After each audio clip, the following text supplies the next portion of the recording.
What's going on? Welcome to another live edition of Real Fans Real Talk. This the pre-birthday episode right here. But we got a whole lot of sports to get into this week. A couple of knockdowns, and I ain't just talking about in the boxing world, and a whole bunch of other stuff that's going on this past week in sports that we're gonna get to. Before we do though, let me introduce my co-host, the one and only Eric Sanchez, aka Legend in Two Games. What's going on, my brother? Man, listen, to come in studio, I know we're virtual, but to see the support we're already getting before the show even kicks off, again, we appreciate all the supporters, man. Everybody who tunes in every week. Super excited to get into it, man, because I know we got a lot to cover. Facts. Yeah, hold on. I gotta start this. I gotta shout out Kyrie Thompson because he was the first one at 141 this afternoon with the first comment. Yo, I love y'all, man. I love all of y'all. Everybody that's been rocking with us, man. I love y'all because to come in here, like Eric said, and to see all of the questions and the comments and everything lined up for us to get to, man, you can't do nothing but love that, man. But let's get into some stuff, man.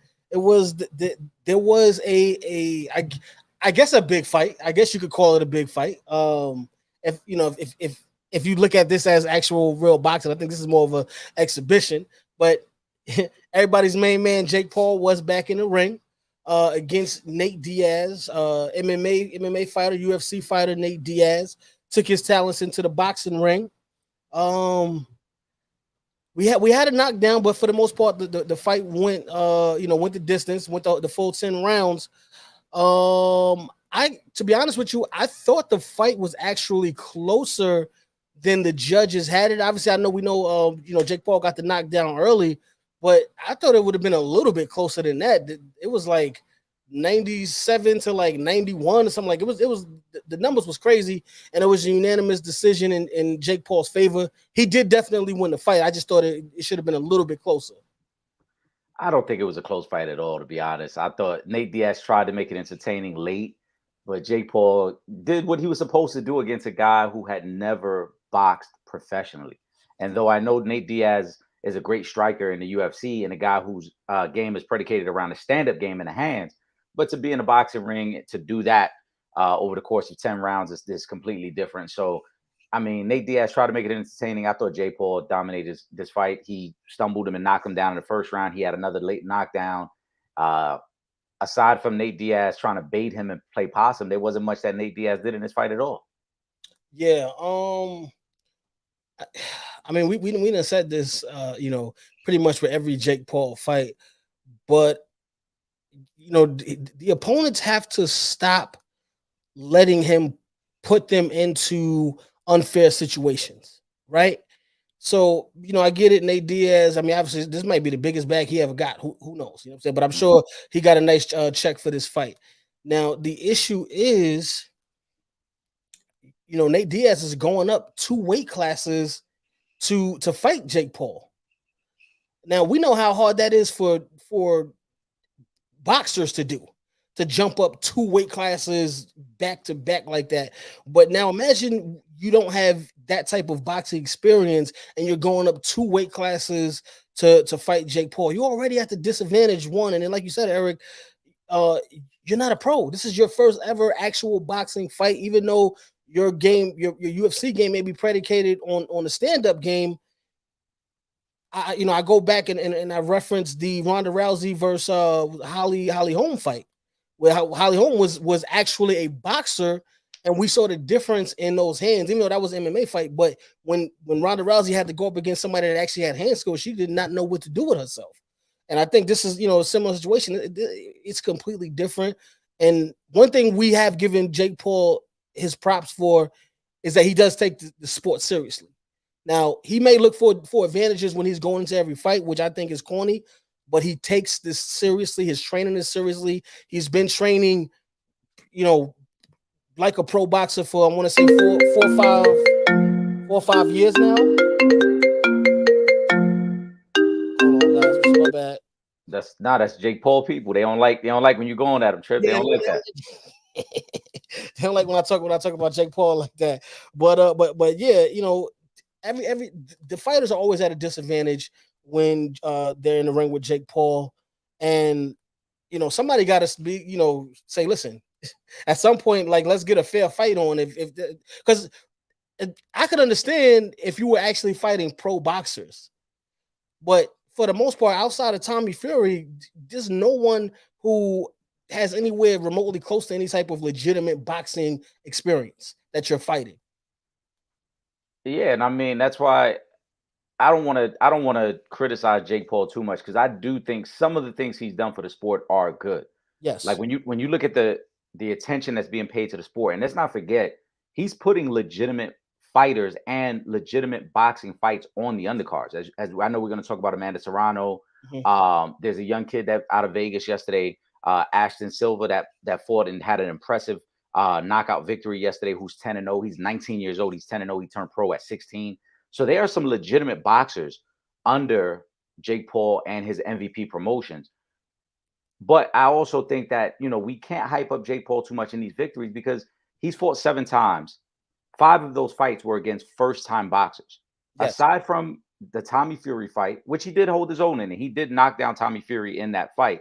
But Tommy Fury and the rematch to Tyron Woodley, every other one of his fights have been against a first-time boxer, whether it's an MMA guy, whether it's a YouTube star, whether it's a former NBA player like Nate Robinson. So you're talking about a guy in Jake Paul who's been training professionally now for 5 years, taking on guys who maybe only had 4 months of training. yeah. There's, again, as we always say, there are levels to this. And so even though he's not a top level fighter, he still has enough skills where he can beat up on these guys who are stepping in the ring for the first time. Absolutely. So for future opponents, man, y'all gotta stop letting this dude. I mean, if y'all just out here just doing it for the bag, then I guess whatever.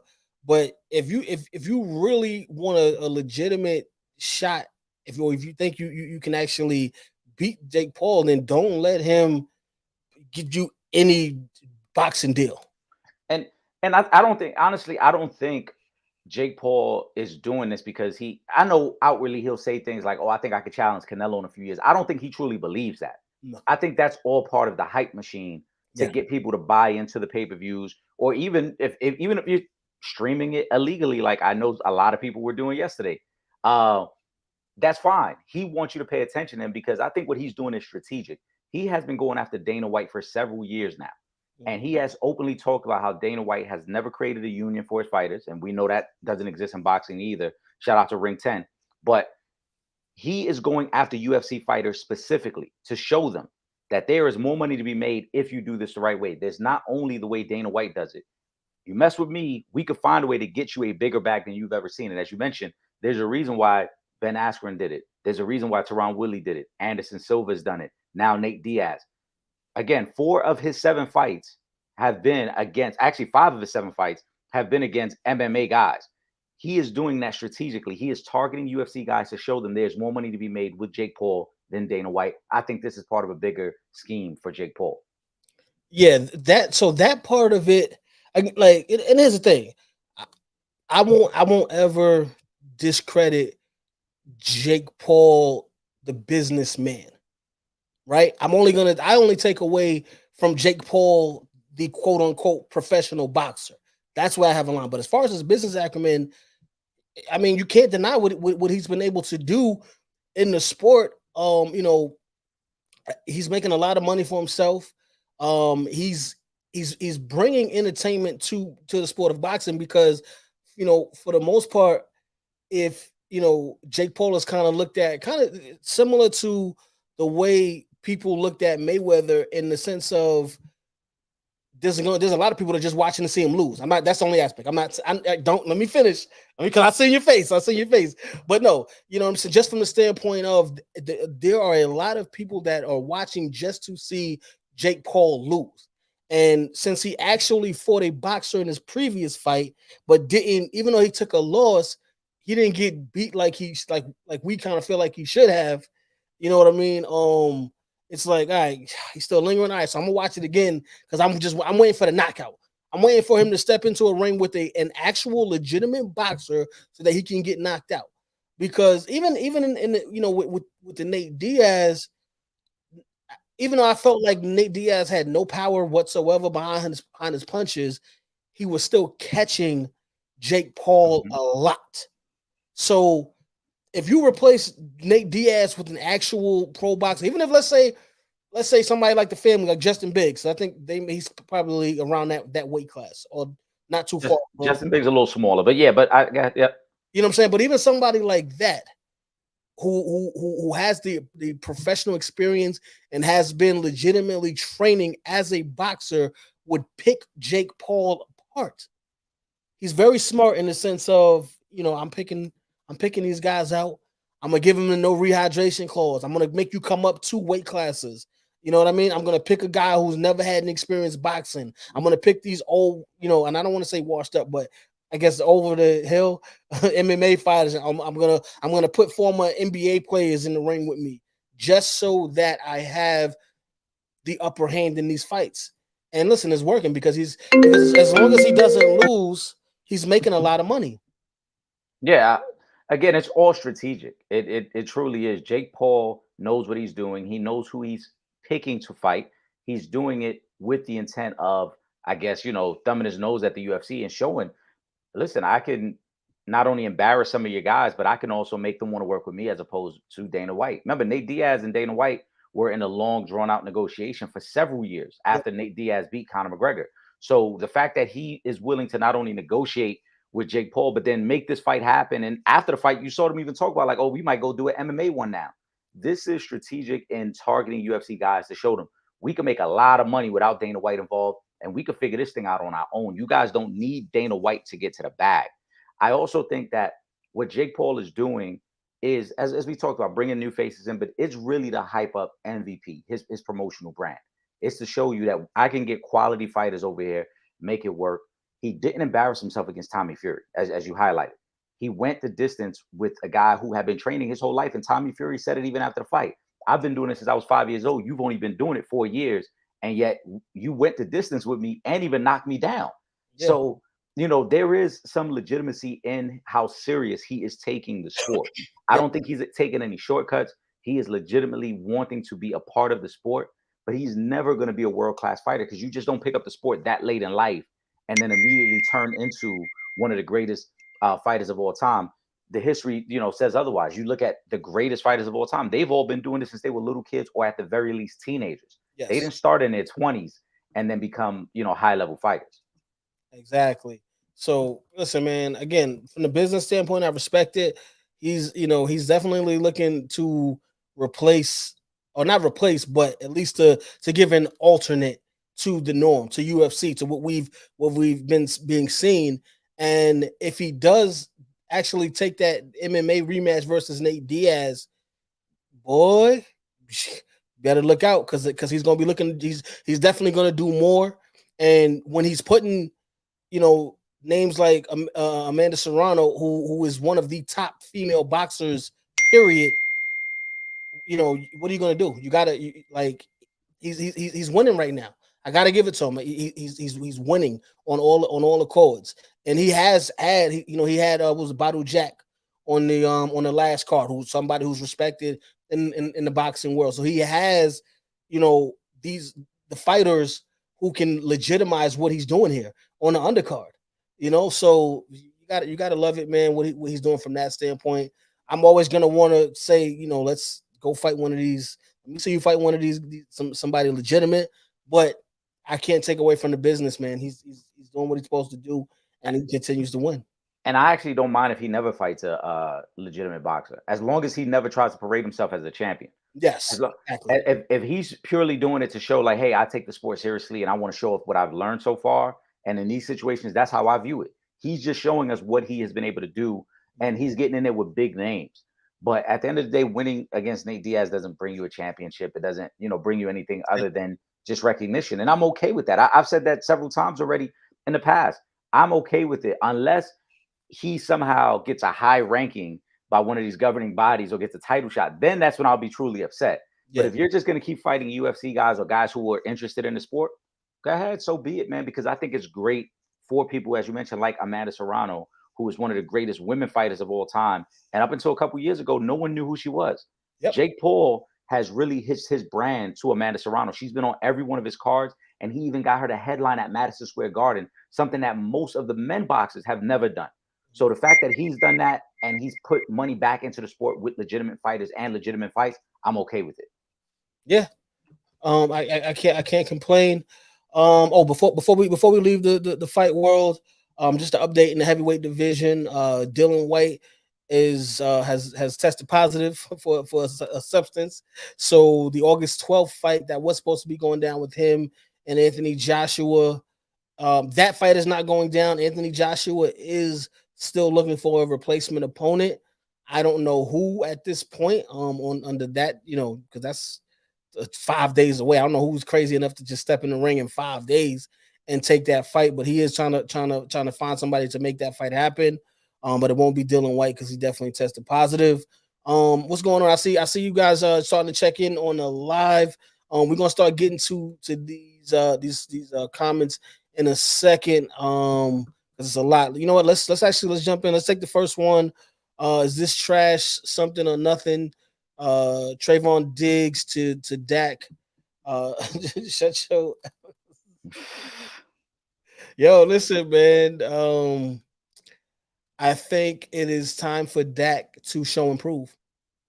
That's a fact. I mean, it's been time. I ain't gonna say it's time. It's been time for him to show improve. But I think we're seeing now that his teammates are like on some, yo, what's up? Put up or shut up, bro. You getting paid all this money.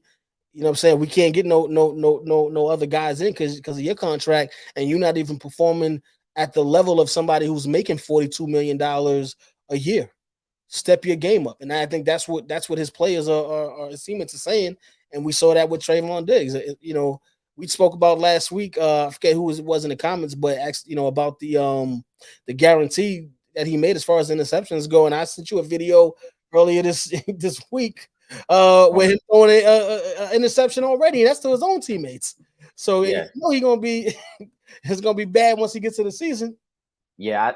So I agree with you. It is time to put up or shut up for Dak. Got a lot of money. They've put the weapons around him, drafting CeeDee Lamb, Tony Pollard. At one point, Zeke was one of the highest paid running backs that they had as well. The old line has been paid. They went and got Brandon Cooks. So they have put the resources into getting as much as possible out of Dak. But the trash talk to me is nothing. This is typical uh, training camp stuff that goes on. Trayvon Diggs isn't the first defensive player to kind of go at his quarterback in this way. Let's not forget a few years ago, the comments that Richard Sherman was making about Russell Wilson when they were teammates. So I don't think this is anything to really go crazy about, but I do believe it is put up or shut up time for Dak because this is his team and they're going to only go as far as he's able to take them. And guess what? The Eagles ain't going nowhere.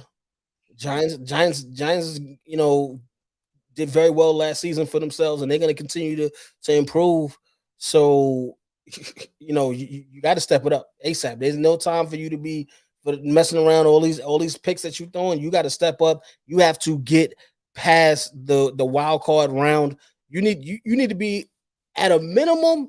Dallas needs to be in the NFC Championship game this season. Now, I'm not saying that's going to happen, but I'm saying for him, that's the marker. Should be at least the NFC Championship game. They have a lot of talent on the offense with CeeDee Lamb, Pollard. So you got some guys out there. The defense with Micah Parsons leading the way, but you have to lead that team to at least an NFC Championship game. Because again, $42 million a year is a lot of money, bro.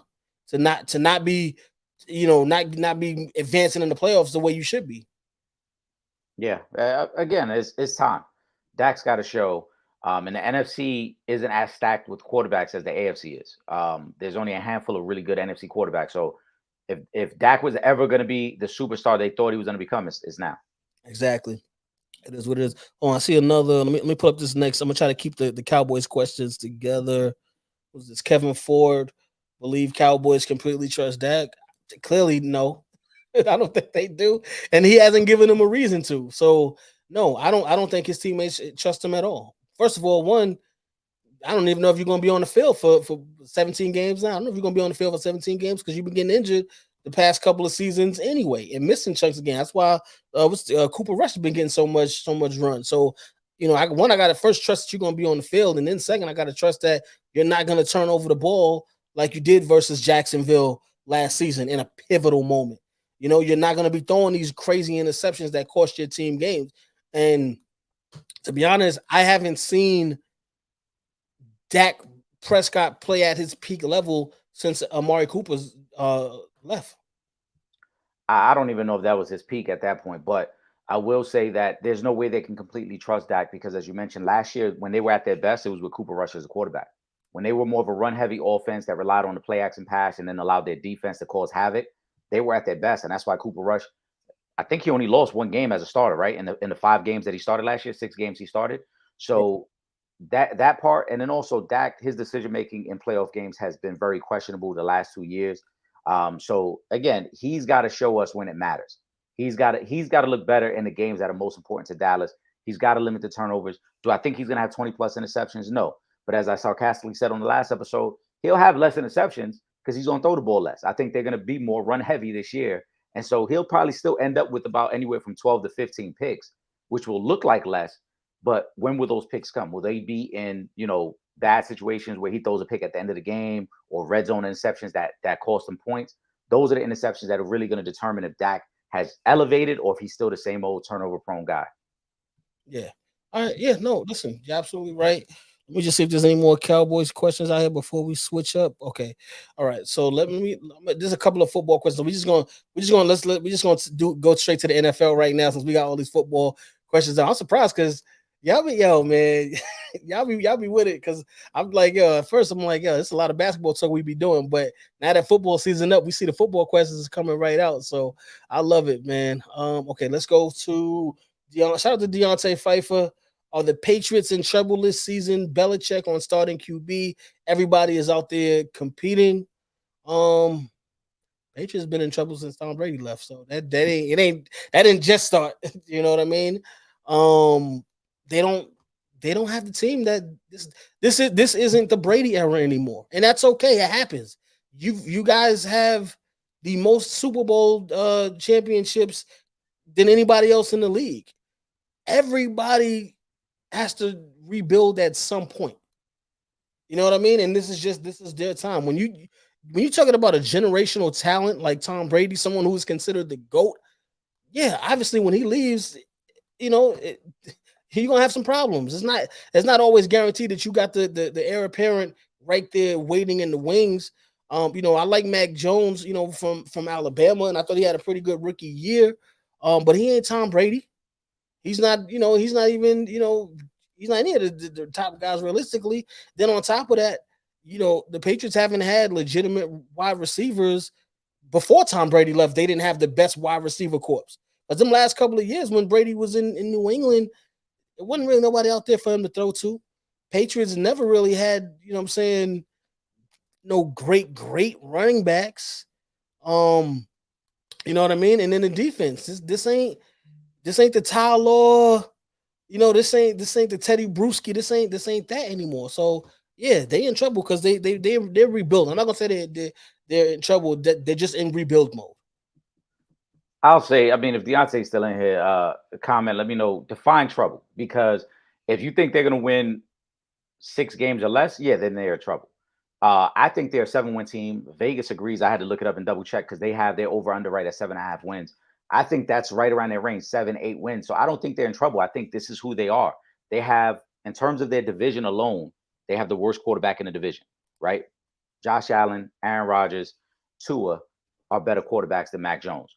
So in terms of weapons, they've got the worst weapons out of everybody in the division. They don't have a Stephon Diggs. They don't have a Tyreek Hill, a Jalen Waddle, a Garrett Wilson. They don't have any of those type of guys. They don't have really any difference makers on defense. They have solid pieces all around, but they don't have anything that wows you or that pushes your team over the top. So I wouldn't say they're in trouble because I think they are who they are. They're going to be a 7, maybe 8 win team at the most. They're going to have some moments this year where Belichick will coach them to play above their head and above their talent. But when it's all said and done, they're going to be a team right in that range of 7-10, 8-9, as we thought they were going to be anyway. So I wouldn't define that as trouble. I just think they're a middle of the pack team at best. Yeah, that's what I'm saying. They're like, I didn't expect them to win the division this year. You know what I mean? Right. I don't even expect them to be in contention. If they do, that's great. I mean, obviously we know Belichick's a great coach and he can do more with average players than most coaches can. But the expectations are really low right now for the Patriots. So, it is what it is. Eric, I'm gonna let you take this next question. And then I'll answer after you. From Wayne Johnson. Let me see the one from Wayne. Okay, I got it up right here. Biggest threat to the Eagles in the NFC. And I won't be on when y'all live, but I'm gonna post all my questions. All right. So Wayne, first and foremost, we thank you for taking the time, man. We appreciate that. And we look forward to seeing you on future shows as well. Biggest threat in the NFC.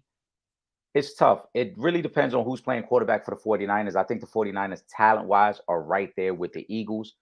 I don't think there's a big threat within their own division. They're better than the Cowboys. I think they're much better than the Giants. They showed that in the 3 games they played against the Giants last year. And then when you look around the NFC, as I highlighted earlier, there aren't any elite quarterbacks that would make you think this guy could pick apart this Eagles defense or do some of the things that Mahomes did against them. There just isn't one of those guys anymore. The NFC North doesn't really have an elite team. They got a good team in the Lions, but nothing elite. The South doesn't have an elite team. And the best two teams in the West, in my opinion, are the 49ers and Seahawks. And neither one of those teams possess a quarterback that really puts the scare in you if you're the Eagles. So I think the 49ers are the biggest threat in terms of the NFC as a whole, but it depends on who's playing quarterback. And it also depends if they even face each other in the playoffs. Other than that, injuries probably are the biggest threat to the Eagles. Facts. And shout out to Wayne again, man, because I like this comment. He said he wasn't gonna be on the live, but he wanted to make sure he got his questions in there. We definitely gonna get to all your questions, Wayne, and everybody else that got questions. We're gonna get to everybody's questions. I agree. I think the biggest threat in the NFC to Philly is the San Francisco 49ers. To start the season, not sure how that's gonna go. Just because pretty much everybody's injured, all the quarterbacks. I don't know if Christian McCaffrey's going to be playing quarterback again or not to start the season. But once they get to midseason form and we see, these guys, the quarterback start to come back off of those injuries. I think we'll see going as the season progresses. I think we'll see the 49ers start to emerge as the team that can give them the most problems. Trip, you gotta let the people know we in the middle of handling business right here, Trip. They can't just be hitting you up wild crazy like this, man. I know they listen. You know what it is? My bad, man. It's my birthday week, so everybody, That's true. yeah, you know what I'm saying. So, Where we want to go with the next question, because we still got a lot of good ones here. We got some Jets questions in here. facts. Courtney's with all the smoke today. I see where Courtney's going with that question. I don't know if you want to go there next or we want to save that though. Now we're gonna talk about that when we get to the NBA. Let Okay. me get back to all right, Wayne. 'Cause we were already talking about the Patriots. Do we expect Mac Jones to make a big leap this season? No. And I hate to have to say that because that's my guy from Alabama. But the reason I'm saying that is because he hasn't outside of his rookie season, he hasn't shown me that he's going to be able to take that next leap right now. One and two, the Patriots don't have the weapons that would help him make that next step. So a lot of times, what happens is we can see an average quarterback look above average when he has help. We can see an above average quarterback look great when he has help. Patriots don't have that just yet. I don't know when. I know they wanted to bring in DeAndre Hopkins. That didn't happen.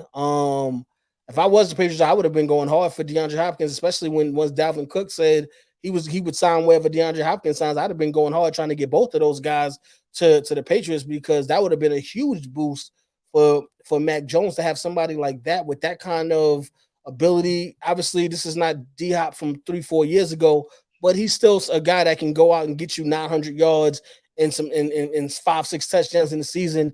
And Dalvin Cook, I mean, the last time I saw him, he's still looking like one of the top running backs in football. I'm still shocked that it's taking so long for him to get signed. I know the league is on some running backs don't need to get this much money talk, but you know he needs help. That's the only way I think he's going to improve. He's not Patrick Mahomes, somebody that's just going. You can put anybody out there and he's going to make them look like superstars. He's not Tom Brady, who's also somebody that can do that. He's not one of those guys.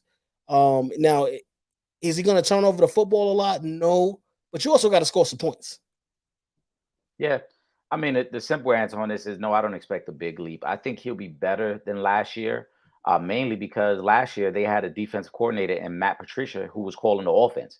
So I think this year Bill Belichick is putting a little more emphasis in getting more offensive balance, and I expect Ramondre Stevenson to get more carries. But in terms of a big leap, no, because that's just not who Mac Jones is. He's never going to wow you. As Tripp highlighted, he doesn't have the weapons to really wow you. And so I think he'll have, again, a season that's indicative of a team that's going to win 7 or 8 games. Not a big leap, decent year at best. Exactly. There you have it. Let's get to Wayne's last question. Uh, can Garrett Wilson beat Devontae Adams 2.0? I, I love Garrett Wilson. I think he is one of them ones, but just and he had an excellent rookie season. But I don't want to just jump out the window when we're talking about an all-time great like Devontae Adams, who's been a top 3 wide receiver for what 5 years maybe now.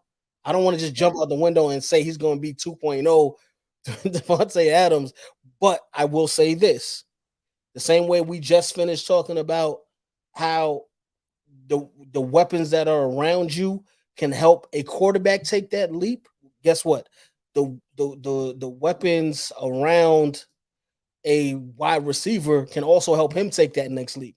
So when you're talking about having a quarterback like Aaron Rodgers now, who is what 4-time MVP. I mean, Yep. MVPs Aaron Rodgers got Super Bowl champion, Super Bowl MVP. When you're talking about bringing a quarterback like that in, and you're going from Zach Wilson and Mike White to a Hall of Fame quarterback. Listen, if I wouldn't be surprised if Wilson has a minimum of 1,250 yards minimum receiving this season and 9 touchdowns. That wouldn't surprise me not one bit because he's that nice. And now you're talking about a quarterback that can get you the football, put that football right where it needs to be. So first and foremost, we talked about this a couple weeks ago. I've been dropping nuggets every week. So here we go again, right? Shout out to the Real Fans Real Talk Fantasy League because I know we're gonna be drafting very soon. I think Garrett Wilson can have a bigger impact with Aaron Rodgers than Devontae Adams had. And here's why. Because Garrett Wilson is more explosive. Garrett Wilson is a Justin Jefferson type receiver. He's one of them guys that you can get him the 7 yard slant, and that 7 yard slant goes to the house for 50 yards. He's one of them guys that gets separation. Devontae Adams is super skilled. Trip, you're killing me with the phone right now, Trip. You're killing me, man. But Devontae Adams is a guy who beats you with physicality and route running. He doesn't get great separation from most guys because he's not a burner. He's a guy that's just a technician with the footwork, similar to D Hop, as you talked about earlier. Garrett Wilson's a guy that he don't just get you on his hip. He will take off on you and explode and be wide open down the field. And we saw it last year, as you mentioned, playing with Zach Wilson and Mike White. He was making explosive type plays. So what's going to happen now with a guy like Aaron Rodgers who can improv and extend plays and allow you to get even more open than the original route was created for? I think Garrett Wilson is going to have a phenomenal year this year. Somebody in the Real Fans Real Talk draft is going to get big time numbers from Garrett Wilson this year. Right. I think I could see him going well over 1,200 yards and 10 touchdowns this year and having a major impact with Aaron Rodgers as his quarterback. Exactly. Shout out to yo, Drunk, where you been? We ain't seen you in a couple of weeks. What's up, man? Drunk, my man, Drunk said Diet Ocho Cinco. Listen, I'll say this. I don't think he has Devontae Adams route running, but route running also comes with experience. Garrett Wilson is still very young. Devontae Adams, again, Devontae's route running and footwork got progressively better year after year. Garrett Wilson will be on that same trajectory, but explosiveness, he's way more explosive right now. Yeah, no, I think honestly, I think Aaron Rodgers is going to have a good year because the Jets have multiple weapons. It's not just Devontae Adams, and then we don't know none of these other guys out there. The Jets have a solid offensive line. They have a very good running game. With the young kid, Breece Hall. Mm-hmm. He's coming back. He's going to be healthy this year. So I think it'll definitely be different. And on top of that, he wants to be here. You know, them last couple of years in Green Bay, you could tell he did not want to be in Green Bay. He wants to be here. He shaved off $35 million from his contract. He wants to be here. He wants to win games. And yes, Drunk, you're absolutely right. Breece Hall is going to be the key. If they can get consistency and he can stay on the field, he is going to take so much pressure off of Aaron Rodgers and those receivers. So, yes, I do agree. Breece Hall is definitely the key. Brees Hall's got to be the key because they want to get back to a balanced offense. And Brees Hall is going to be used similar to the way Aaron Jones was used in Green Bay. Let's not forget Nathaniel Hackett coming over as the offensive coordinator Mhm. was the old coordinator in Green Bay for the last two Aaron Rodgers MVP seasons. So they're going to have a balanced attack. Brees Hall's going to be catching the ball and running the ball. But I think the Jets are going to be a lot better than people realize because that defense is still very good. Aaron Rodgers is not going to have to do as much heavy lifting as he had to do in Green Bay. There's much more balance on this Jets team. Yeah, absolutely. I agree. I'm loving it. Because I think that the Jets can legitimately compete for the AFC East. I, Yeah, I, I think yeah, I think they have a very good chance at winning the AFC East. Um, Especially now having a legitimate quarterback out there, and you already have the weapons. And let's not forget what's on the other side of that football. You got a young man out there by the name of Sauce Gardner, who is already one of the best cornerbacks in football.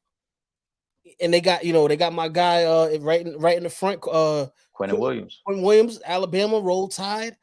Yeah, man. I think I don't be surprised if the Jets win that division this year. That's all I'm gonna say. Do not be surprised if the Jets win the division. No disrespect to Buffalo because I think Buffalo is gonna be right in the mix. But last year the Jets were pretty much for the most part in contention in every game, including the games versus the Bills. So, and that was without a Hall of Fame quarterback behind center. So don't be surprised if the Jets win that division. We throw Ron's comments up there since we're talking about the Jets. Are they realistic Super Bowl contenders? Yes, they are realistic Super Bowl contenders for every reason that we just finished talking about. They have a young defense mixed with some really good veterans. They have a young offense mixed with one of the best quarterbacks over the past 50 years, maybe with Aaron Rodgers. Obviously, he's not peak Aaron Rodgers, but I mean, he was MVP a season ago. So yes, they are legitimate Super Bowl contenders. I think they are legitimate Super Bowl contenders, but again, there are tiers to it. I think Kansas City and Cincinnati are the top tier of the AFC. Then you got Buffalo right beneath them. You got the Chargers. You will have the Jets. You will have the Dolphins in those conversations as well. You can't overlook the Ravens now that they got some weapons. And then I think the Browns are a playoff caliber team now that they're going to have Deshaun for a full season. So realistic Super Bowl contenders, yeah, because I think they're a top four team in the AFC. I just again would not rank them above the three most obvious choices: Kansas City, Cincinnati, and Buffalo. Yeah, I definitely agree with that. Let me throw Junk's next comment up here. Y'all writing off the Dolphins. It's not that I'm writing off the Dolphins. I just don't know if Tua is going to hold up. That's really my issue That's the with the key. Dolphins. And then on the other side of that, they'll be without Jalen Ramsey, and that's a huge blow to that secondary. They're going to be without him for probably the first half of the season, if not longer. So yeah, so it's not that I'm writing off the Dolphins. I'm just not sure about Tua's health. You Yeah, know, it got really ugly for him last season with them yeah. concussions. It begins and ends with Tua's health. The early reports are that Jalen's going to be out probably until mid to late October. Um, I To me, it's not writing them off. It's just that again, you got a shaky quarterback situation, and then I think the league is going to kind of catch up to that offense. Last year, they caught people by surprise by with how much speed they had on the field. I'm sure every team in the AFC took the time to watch the film and try to figure out how they could slow that down a little bit this year. And so Tua is going to have to make more actual reads as a quarterback and not just rely on the speed. Mike White is going to have to make reads as their quarterback and not just rely on the speed. So not writing them off drunk, but I don't think they have enough to come out of the AFC. Yeah. We thought it was egalitarian 207. Hmm. Let me throw up these comments. He had a Jacari, couple right here back to back. yeah, I'm gonna throw. We're gonna get some. Don't worry. Jacarian Bennett will be a steal for the Las Vegas Raiders. The only thing with the Raiders is I just don't feel like they're gonna be in contention. So steal or not, I don't see the Raiders making the playoffs. I, I mean, outside of I know Josh Jacobs ain't happy right now with all this with these contract talks. Uh there's Devontae Adams can't do everything. That's all I'm saying. I don't think they make the playoffs. They're in probably now the toughest division, and they're probably tied for last in the division as far as the best. And if we're ranking them as far as best to worst, they're probably tied for last in that division. So that's the only thing. Like, yeah, great, but I don't see them doing anything. I mean, listen, he might be a steal at corner for the Raiders, but he's gonna have his hands full his first season because he's got to play Patrick Mahomes twice. He got to play Justin Herbert twice, and I expect the Broncos to be better, so he got to play Russell Wilson and their receivers twice. Mhm. So we're gonna learn a lot about him right away. He's gonna have to figure out that he can hang with some of the elite receivers very quickly for a team that is rebuilding, as you mentioned, and that doesn't have enough pieces on defense to hide a young cornerback. Facts. And again, they're going to be playing more AFC games, and we just finished saying that for the most part, the most of the better quarterbacks are in the AFC right now. So even when they're not playing those division games, going up against the top QBs, whoever else they play outside of that is also going to be a top QB in the league as well. So you gotta watch out for that. Let me just take a minute, shout everybody out. We appreciate y'all. I see more people is logging in to that live. If y'all on Facebook, if y'all on YouTube, make sure y'all hit that like button, man. Make sure y'all hit that subscribe button if you're not already subscribed, so you can keep up with what's going on with us. We got a whole lot of stuff that's gonna be coming up. The summer is far from over. We got some big things that will be going on throughout the summer. So make sure y'all hit that like, subscribe, notification, get all that stuff down. Because we ain't going nowhere. We here. Let me throw Eagle. They got one more up here. Let me see. Watch out for Michael Myers and Trey Tucker from the Las Vegas Raiders. You must be a Raiders fan with all these Raiders questions. I don't know, man. Only Mike Myers I'll be worried about is the one from Halloween. I can't be worried about the Raiders, man. I'm sorry. Like they're not even legitimate playoff contenders. That's the thing. So yeah, if you get a couple of good individuals, but they're not contenders. I I mean, you got Patrick Mahomes in your division. That's it. That I don't even need to say anything else. That's all I'm gonna say. I You got mean, Patrick Mahomes. you got Patrick Mahomes, you got Jay Herbo. Um, in terms of coaching, they might at the very best they got the third best coach. They don't have a coach that's better than Andy Reid or Sean Payton. Yeah. So last time I checked as well, Josh McDaniels does not have any winning seasons under his belt as a head coach. So the Raiders are in rebuild. It sounds good right now when everybody says, "Oh, Jimmy G looks great right now, and Devontae Adams is healthy." And as this gentleman mentioned, I think it's a gentleman. I'm assuming because ain't too many Raiders fans out there, but it ain't it ain't much. It ain't really much to be excited about if you're the Raiders right now, because again, this is a team that's in rebuild, and they're probably focusing on next year's draft class at quarterback Mhm. um, before we really start to take them serious. Right now, it's just about getting the young guys reps. Exactly. Hold on, let me see what drunk about to start some trouble up here.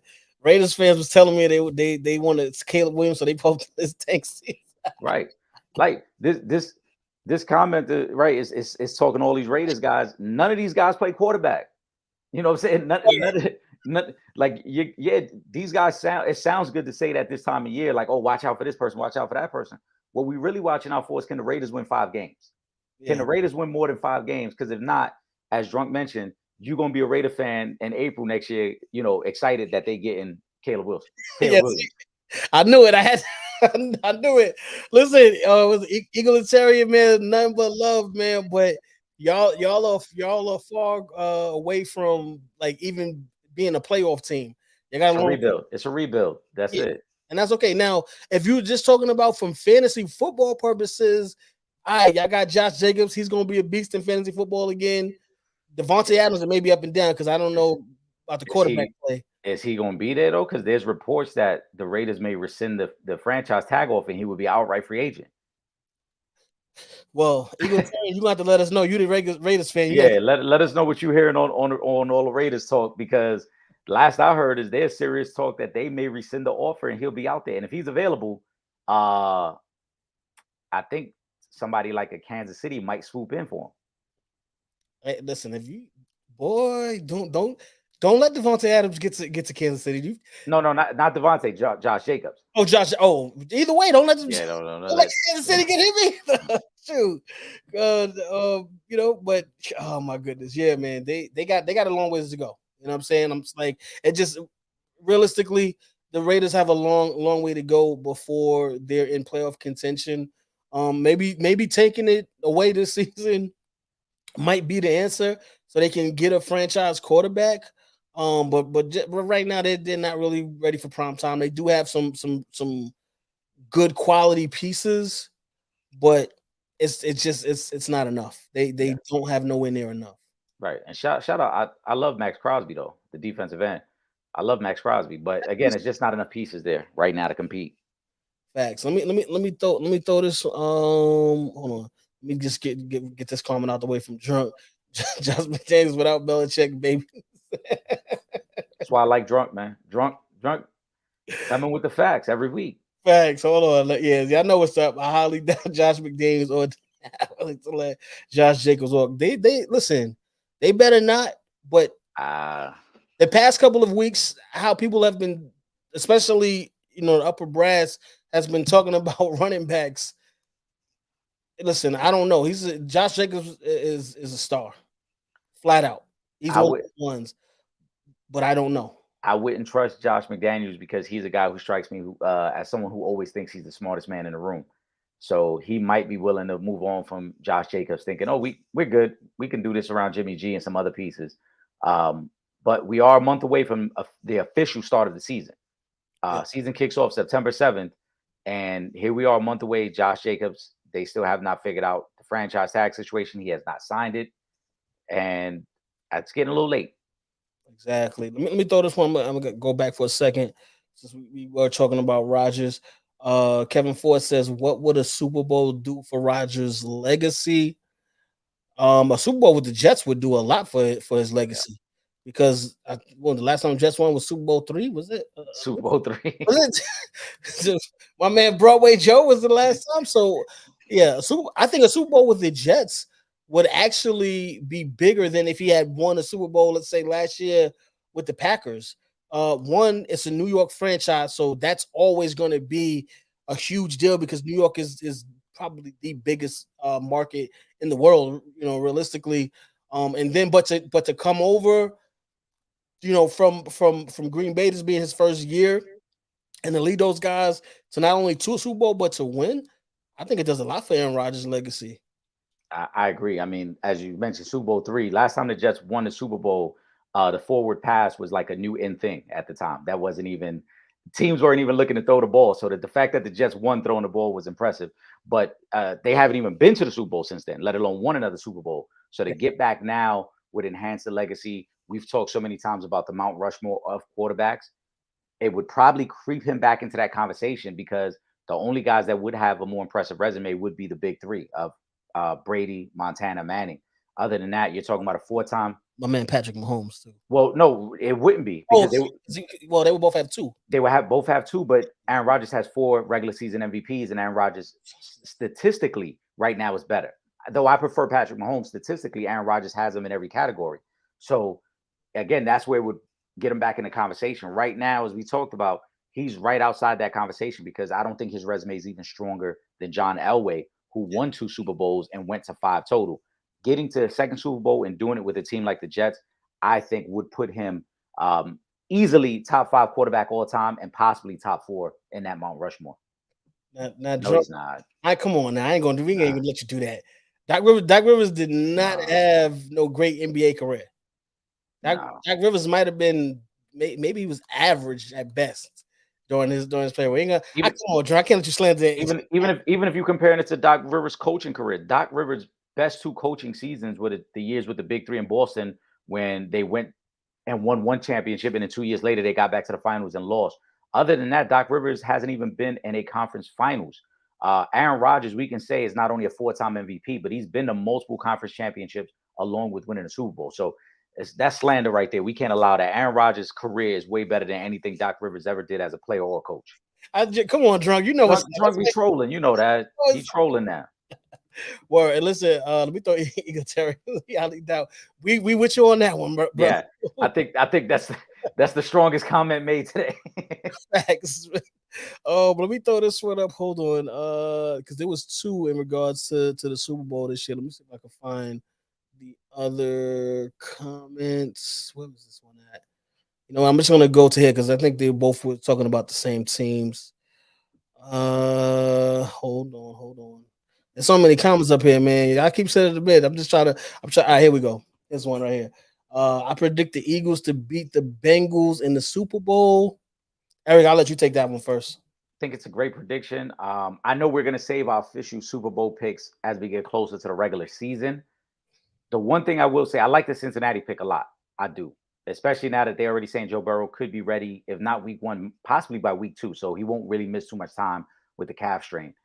But for the Eagles, as I mentioned, the biggest threat to the Eagles is health. And we got to remember last year, they were one of the healthiest teams in the NFL, aside from Jalen Hurts missing time. And when he missed time, it didn't hurt them at all because they were so far ahead in the division and already pretty much had locked up the number one seed in the NFC. This year, if they deal with injuries, it could derail them a little bit. It could make their road to the Super Bowl a little tougher. So that's the only thing with the Eagles I worry about. Can they get lucky enough again to not have significant injuries that could slow them down? But I do like the Cincinnati pick because I think Cincinnati is on the cusp of being a really great team.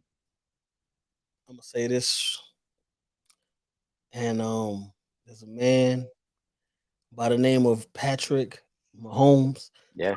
Some people call him a homeboy. Some people just call him Patrick. Some people just go by Mahomes. But as long as Patrick Mahomes got a half an ankle on one side and one good foot on the other side, it ain't happening. I'm sorry. And on top of that, if the Baltimore Ravens stay healthy, it's gonna make it even harder because last year when they were healthy and they played the Bengals, they got the job done. So it's a couple of teams that's gonna be in the way of the Cincinnati Bengals making the Super Bowl. So I on the other side of that, the Eagles, they don't have as much competition that I think like Correct. can legitimately stop them. Honestly, it's probably just San Francisco that would have a chance. If their quarterback doesn't get injured on the third play of the daggone playoff game, but other than that, that's pretty much their competition right now. And unless, because again, teams emerge all the time, and show that consistency and play up. So, but as of right now, their main competition is the San Francisco 49ers, whereas the Bengals, you're gonna be the Chiefs, you got the Ravens, you got the Bills. Now you can throw the Jets up there as well. So there's a lot more competition. I think I think it's right now. I think it's tougher to pick a Super Bowl team from the AFC because there's a legitimate 5 to 6 teams that can be in the Super Bowl that can make it to the AFC Championship game. Yeah, they can. And listen, I think Cincinnati is on the same level as the Chiefs. Um, they have played the Chiefs about as well as any team I've seen play the Chiefs. Obviously, they won 3 out of the 4 matchups with Joe Burrow. But even if you look at defensively, the way they've been able to slow down the Chiefs, no other team slows down the Chiefs the way the Bengals do. The Bengals turn that into more of a methodical game where Patrick Mahomes really has to dink and dunk his way down the field. They don't give up the big plays over the top as much. So I think Cincinnati's right there. But I agree, it would be tough to pick them over Mahomes in a playoff game because the history says otherwise. Mahomes has been that guy for 5 seasons now. For the Eagles, I just think the injuries are the biggest thing for me because I just don't see a scenario where they go the whole season again without any significant injuries. They, aside from Jalen Hurts missing those 3 games last year, which didn't mean anything to them anyway, they didn't lose anybody on the defensive end. They didn't lose anybody on the offensive end. They had no bad luck last year. And in the NFL, it never works that way 2 years in a row. You're going to have to deal with injuries. You're going to have to overcome playing the third string or the fourth string or at cornerback or at D tackle or at wide receiver. At some point, the injuries catch up to you. Yeah. Cincinnati Bengals can and will beat the Kansas City Chiefs. I'm putting that up on the screen for you, Egalitarian. But I ain't with you on that, my brother. I'm sorry. I ain't with you. I ain't. Only time will tell. Listen, I like Cincinnati a lot, man. I'm not again. I'm not making no official prediction yet until we get closer to the start of the season. But Cincinnati is definitely in the conversation, and there's a certain bravado that team has. They got a certain arrogance about them where they feel like that. As much as we dogged them last year with the trash talk trip, They went to Kansas City and backed it up. They lost that on the last second field goal. So it's not like they trash talk and didn't It live was, up to the hype. it was the mayor's fault. Oh, it was definitely the mayor's fault. It was definitely the mayor's fault. But Joe Burrow, every time they play Kansas City, Joe Burrow does everything he has to do to put them in position to win. So I'm not doubting what Cincinnati can do. Facts. Drunk says if the Bills don't make the Super Bowl this year, that team gonna be in crisis mode. I agree. It's 1000%. it's been too many years now. Stephon Diggs took them, like, elevated them to a whole nother level. But now you'd be talking about another year in which they don't make it to I mean, even the AFC Championship game. You know what I mean? Last year, it was bad. That was a disappointment of a season for them from where they were projected. Because remember, beginning before it was the Josh Allen, Patrick Mahomes talk. Mhm. Then Bengals started turning up, and then it went to wait. Well, maybe hold on, Joe Burrow actually is kind of better, and the Chiefs, the Bengals are right there, and they got the wins, and so yeah, the Bills are gonna be in trouble, man. Let me Yeah, throw this one up. I like this one as well. I think Buffalo Bills will take a step back this year due to the fact that defensive coordinator Leslie Frazier stepped down. I'm gonna take it a step further as well. The year before, when they had to replace their offensive coordinator, and you saw late in the season, Josh Allen struggled with the turnovers. This team cannot run the ball. That's still a major issue for this team. I know DeMar Hamlin and that situation. I don't want to call it an injury. I don't want to minimize it because it wasn't just an injury. It was truly life or death in that moment. Yeah, But from that point on, everything in the franchise seemed to be affected. Their offense just didn't look as good. Josh Allen struggled. They lost some really bad games. Remember the game they lost to Minnesota where they get the goal line stand and then they fumble into their own end zone? They were embarrassed in a playoff game. They still can't run the ball. There are a lot of issues with Buffalo. And I think to the point you made earlier, Trip, about the Jets being able to win this division now has caught up to them. For a few years, they were the best team in this division. They were clearly better than Buffalo, Miami, New England, and the Jets. Now, Miami and the Jets have caught up to Buffalo now in terms of talent. And I can see Buffalo taking a major step back, as you mentioned. New defensive coordinator this year. They're going into second year with a new offensive coordinator. This could be, the first signs of things falling apart there. facts. And now that's a great point too. Yeah, Yeah, that speaks to just struggle again, missing pieces in the running game already for a team that struggles to run the ball. yep. So yeah, they're going to get it. They're going to do something because this is the year. Um, let's get this because we definitely running low on time. So let me jump in. Let me put. I'm gonna post. I don't want to miss Courtney's comment. We gotta get Courtney's comment. Then we're gonna talk a little bit of NBA real quick. I'm gonna go back. Did y'all see that Jalen Humping Green out with Dre Michelle? She's 38 and he's 21. But it's real funny that right after the world was killing him, he all of a sudden pops out with her. I smell he paid her. A lot of people that have been with her probably, gave us some bread too. So that's not a far stretch. But Dre is bad though. So hey, listen, sometimes you might have to, spend an extra dollar or two to be with a woman like Dre. So I don't believe Dre is doing anything at this point unless the bag is attached to it. Um, and it's a great point by Courtney. Like all of a sudden they pop out, right? Like Jalen Green been in the league a few years now. So if he was trying to shoot a shot at her, I'm sure he would have been trying to shoot a shot at her, and I'm sure they've been in the same circles and the same parties and clubs because she's still on the scene even at 38 years old. So I'm sure there's a bag attached to this. I'm sure there's publicity attached to it because this is great for her name now.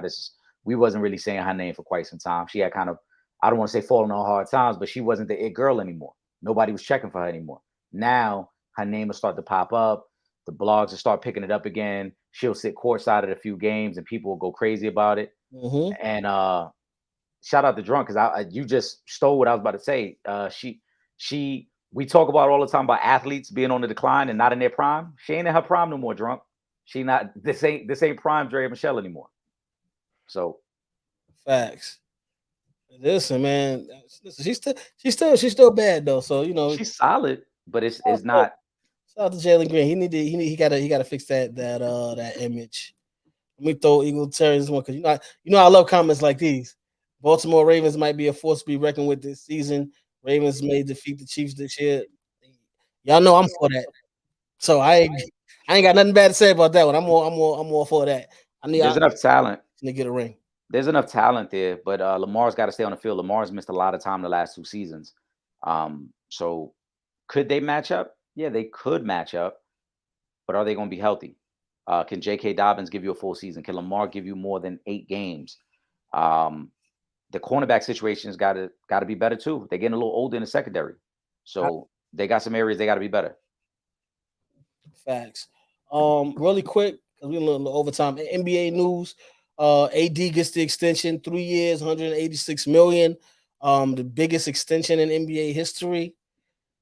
Yeah. What else you gonna do? They're trying to win. Bron ain't got too many years left, so they did what they were supposed to do. Yeah, Rob Pelinka is all in with his group as he should. I thought their offseason was a success.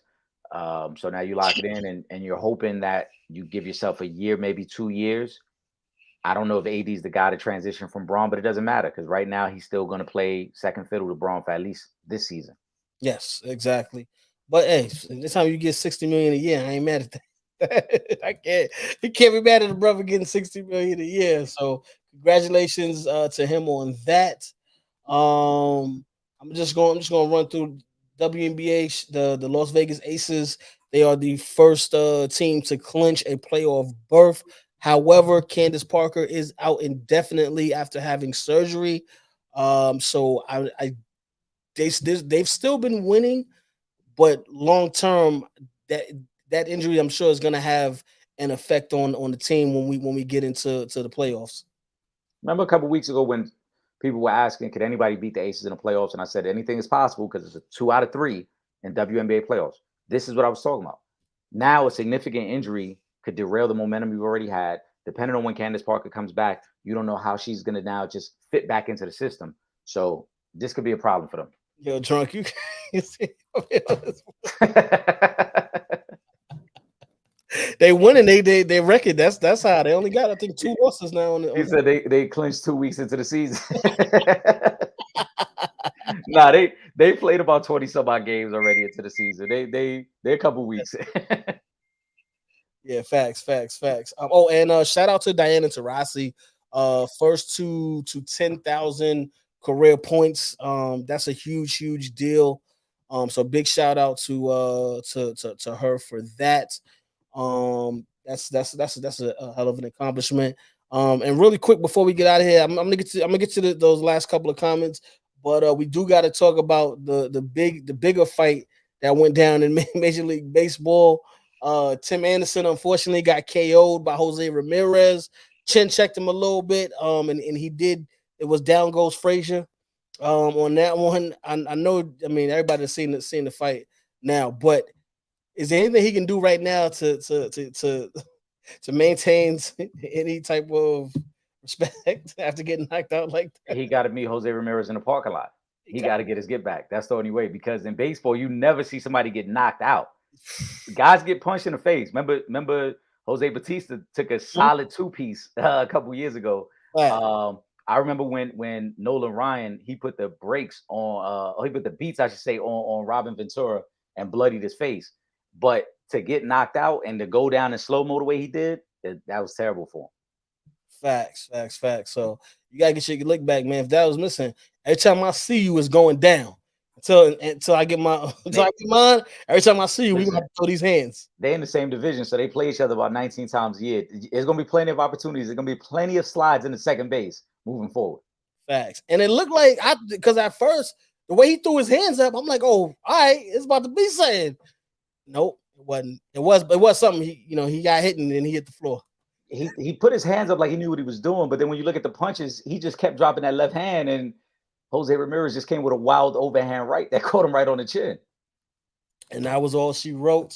Oh, congratulations. Couple of big time Hall of Famers just went in, just got them jackets. Shout out to Darrell Revis Island, Zach Thomas, Joe Thomas, and Rondé Barber. And DeMarcus Ware. Those were the big names from this year's Hall of Fame class. Definitely all pick of the litter, top guys in this league during their careers. I love Darrell Revis went up there and pay homage to the GOAT, Deion Sanders. You gotta love that. But congratulations to all of those gentlemen. That's a fact. Shout out to all of them. Shout out to DeMarcus Ware, then singing the national anthem, which kind of caught me off guard. But kudos to him. Facts, facts, facts. All right, listen. So we're gonna get. That's a fact too, drunk. That's a fact too. Revis ain't in playing shape no more. When he can't walk out of the field, he not in playing shape no more. You're drunk, man. We missed the energy, man. It's good to have you back, man. Oh my goodness. Let me throw these last two comments up here, and then we're gonna wrap this thing up. Okay, I heard Ravens wide receiver Zay Flowers is legit. Said he's out playing Odell low key. Listen, I love it. Then if you telling me, he's out playing one of the guys, and again, obviously we know Odell still got to get back in the game shape. Mhm. I love that for the Ravens. That speaks volumes because they haven't had a one good wide receiver. And now you're telling me they could possibly have two good wide receivers at the same time for Lamar Jackson plus Mark Andrews. And if J.K. Dobbins can stay healthy, offense is going to be pretty potent. I love it. Yep. That's a fact. I agree. If he comes in, they got some weapons offensively, but if he can come in and take advantage of single coverage and be another guy who can stretch the field, kudos to him, man. And Ravens, could be a sleeper team. Facts, facts. And I'm gonna throw this last. I'm gonna throw the junk comment up there too to end off the show. But Carolina Panthers might win the NFC South Division this year. Panthers have a really stout and stingy defense. I think that division is pretty much up in the air at this point. Division is wide open. Yeah, Wide open. it's anybody's to win. It's a bunch of retread quarterbacks aside from the Panthers, who, the Falcons are starting young guy and Desmond Ritter, but the Panthers, I don't know if Bryce Young starts from day one. Yeah, They may wait. Frank Wright, he may be smart in waiting as well and not rushing it. But the defense is very good. And aside from the Saints, there isn't really a legitimate team in the division. The Saints with Derek Carr is probably the best team. facts. You know, who Baller Scoop just joined the chat. I got to throw his comment up there before we go. I mean, listen, we got to do that for him. Man has been quiet on James Harden and Dame Lillard fronts. Any chance y'all think they stay with the teams? Yeah, especially with in regards to Dame because Portland already said they weren't in any rush to trade Dame. The league we spoke about this I want to say a week or two ago, but the league came down on them and him and his agent. You're gonna start getting a lot of fines and whatnot for doing what Dame did, basically saying he'd only play for the Miami Heat. And again, Sixers, I don't think they're not just trying to give up James Harden. So you know what I'm saying? They could both possibly stay for this season. I think James Harden definitely stays with Philly. Daryl Morey, who's the president over there, has a long history of not buckling under pressure. He's not going to just trade somebody just because they don't want to be there. So James Harden, I think, will be there until they get the right deal. And I don't think that deal is going to present itself before the season. I think Dame is a trickier situation because Portland does want to do right by Dame because he has done great by their organization and their franchise. So I think Dame will get traded at some point. I think Harden, though, that's going to become a long staring contest. Facts. Ron is in the building. We got to get to his comment. I'm sorry. I know we in overtime, but we got to get to Ron's comment. Who do both of you have as your GOAT running back? I think we're gonna agree. I think we're gonna agree on this one, but maybe not. I'm just because I got two actually. I'm gonna say two. For me, I would say it's between Barry Sanders and Jim Brown. Fair. Those are great picks. For me, it's Barry. I've never seen anybody do the things Barry could do on a football field, and for the amount of time he did it. We've seen other guys in short periods of time be really dynamic. Barry was amazing for over a decade. And as the debate always went between him and Emmett, imagine if you had put Barry Sanders behind that Cowboys line where he didn't have to make so many defenders miss, where he could just be more of a straight line runner. To me, it's Barry. Yeah, we both got Barry. I just added in Jim Brown. I think what Jim Brown was able to accomplish in a short amount of time, incredible career and could have continued to play at a high level when he stepped away from the game to do other things, to do the acting, to be an activist. You know what I'm saying? So that's why I have Jim Brown up there as well. But you can't go wrong, man. Barry Sanders, what he was able to do for the Lions with pretty much nothing else. Like if they won the games, it was solely based off of Barry Sanders and what he did that day. So yeah, Barry Sanders as well. I'm gonna throw Drunk's comment up there to end off the show. Salute y'all, great show. Salute to y'all. Salute to everybody that's been on the live with us today. we started the show early because I'm going out for my birthday, man. I'm out. If y'all in New York City, man, pull up to Melba's. I'm gonna be at Melba's tonight. Come have a shot with me. Tonight, if y'all in New York, it's in Harlem, 114. So pull up if y'all want to. But with that being said, for myself, Trip Young, my brother, legend in two games, Eric Sanchez. We up out of here. Peace. Happy birthday, my brother. Ready.